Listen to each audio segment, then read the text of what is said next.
The Houston Rockets knew the Jazz would be better in Game 2 on Wednesday. They knew Utah coach Quin Snyder and his staff would make adjustments. And they knew the Jazz would have more energy than in Sunday's series opener. Yet, the top-seeded Rockets were still left stunned by their 116-108 loss to the Jazz, a defeat that knotted the series up at 1-1 heading to Salt Lake City Friday night for Game 3 at Vivint Smart Home Arena. It wasn't a lack of respect. The Rockets to a person said they knew the Jazz to be a good team. After all, bad teams don't advance to the semifinals of the Western Conference playoffs. Yet, for some reason, Houston didn't come out in Game 2 with fire or energy. Yes, the Rockets buckled down and picked it up and erased a 19-point deficit. But, in what was a desperate game for the Jazz, Houston didn't meet or match that desperation. Now, a series that looked like an easy layover until the Rockets' anticipated Western Conference Finals date with the Golden State Warriors suddenly is real. "We came out a little too lackadaisical," Houston All-Star guard James Harden said. "We were just kind of going through the motions and whatnot. At the end of the third quarter, we picked it up. That's a pretty good team down there. If we give any team, especially in the postseason, that kind of confidence, it's going to be pretty tough." If the Rockets thought a series with the Jazz would amount to an easy ride, well, they can be forgiven. Houston dominated Utah during the regular season, sweeping the Jazz 4-0 and winning all 4 games by double digits.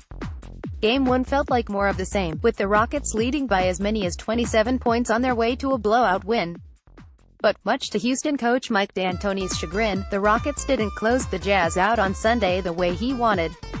A 27-point advantage twice dwindled to 11 in the fourth quarter, before Houston finally put the game away.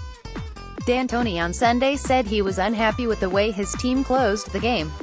Down the hallway, Jazz coach Quin Snyder said he was encouraged with Utah's resilience. The Jazz saw things they could exploit. It took D'Antoni just a few minutes on Wednesday night to realize his team had found trouble. The Jazz were a team that clearly believed they could win the game.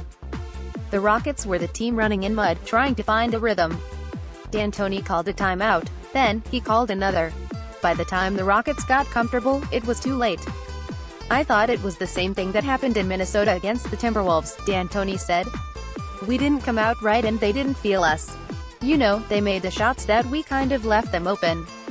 They fought, but it seemed like it took us a quarter, at least a quarter and a half to turn up the juice. We were down 19 before we started doing it. You can't get down by 19. Not to a team like this. They're too good." As the series shifts to Utah, the Rockets are seeking cures for what ailed them.